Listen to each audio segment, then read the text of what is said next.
গরম গরম ধোয়া ওঠা ল্যাটকা খিচুড়ি। আর তার সাথে কি রান্না করছে জানেন? চিকেন রোস্ট আর বেগুন ভাজি। মানে আমার রান্নার কোনো আগামাথা নাই।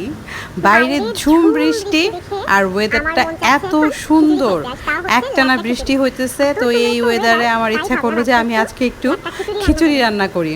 তো খিচুড়ি রান্না করার জন্য আমি যখন প্রিপারেশান নিছি তখন ভাবছি যে আমি আজকে ল্যাটকা খিচুড়ি রান্না করব, তার সাথে পাতলা ঝোল রান্না করব, চিকেন আর বেগুন ভাজি। কিন্তু রান্না করতে যায় মানে এমন রান্নার উল্টাপাল্টা হয়েছে, দেখেন আমি চিকেন রোস্টের মধ্যে আলুও দিছি। আমি প্রিপারেশন নিয়েছিলাম আলু দিয়ে চিকেন রান্না করার জন্য, তারপর রান্না করে ফেলছি চিকেন রোস্ট। আর চিকেন রোস্টটা এত বেশি ইয়াম্মি হয়েছে, কালারটা যা জোস আসছে না, মানে এর সাথে পোলাও হলে খুবই ভালো হতো। তো আমি এখানে চিকেনটার জন্য মশলা রেডি করে নিছি। মশলাটা খুব ভালোভাবে ব্লেন্ড করে নিয়ে যে খিচুড়ির প্রিপারেশান, বেগুন ভাজির প্রিপারেশান রেডি। তো চিকেনটা বসায় দিয়ে ওই যে আলু ভাজতে দিছিলাম আগে, আলু ভাবছি যে পাতলা ঝোল করব চিকেনের। তারপরে আমার এই যে রোস্টে ট্রান্সফার হয়ে গেছি। তো যাই হোক, তো আজকের রান্না হচ্ছে সম্পূর্ণ উল্টাপাল্টা রান্না। তো আমি মশলা দিয়ে ভালো করে মাখায় নিচ্ছি চিকেনগুলা। আমি আজকে চিকেন ভাজিও নাই, নর্মালি রোস্টেড চিকেন কি করা হয়, ভেজে নিতে হয় না একটু আগে।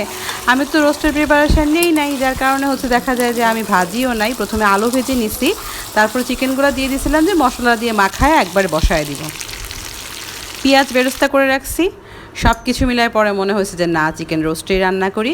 তারপর বেগুনটাও এই জন্য একটু বেসনের ব্যাটারের মধ্যে দিয়ে বেগুনির মতো করে, গোল বেগুনির মতো করে ভাজছি।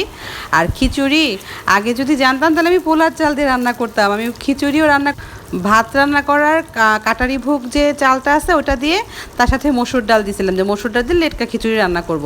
আগে যদি জানতাম যে এরকম করে রোস্ট রান্না করব তাহলে অন্ততপক্ষে ভুনা খিচুড়ি রান্না করতাম। তো যাই হোক, যেটা আছে ভাগ্যে, তার মধ্যে আবার মনে হয়েছে, দেখেন আমার মাথা কত খারাপ, এর মধ্যে মনে হয়েছে ঠিক আছে খিচুড়ি যেহেতু রান্না করছি একটু আচারি খিচুড়ি রান্না করে ফেলি। এর মধ্যে আবার একটু আমের আচার ছিল, আমের আচারও অ্যাড করছি, তারপর একটু আচারি খিচুড়ি হয়ে গেছে। এদিকে আমার রোস্টও রেডি হয়ে গেছে।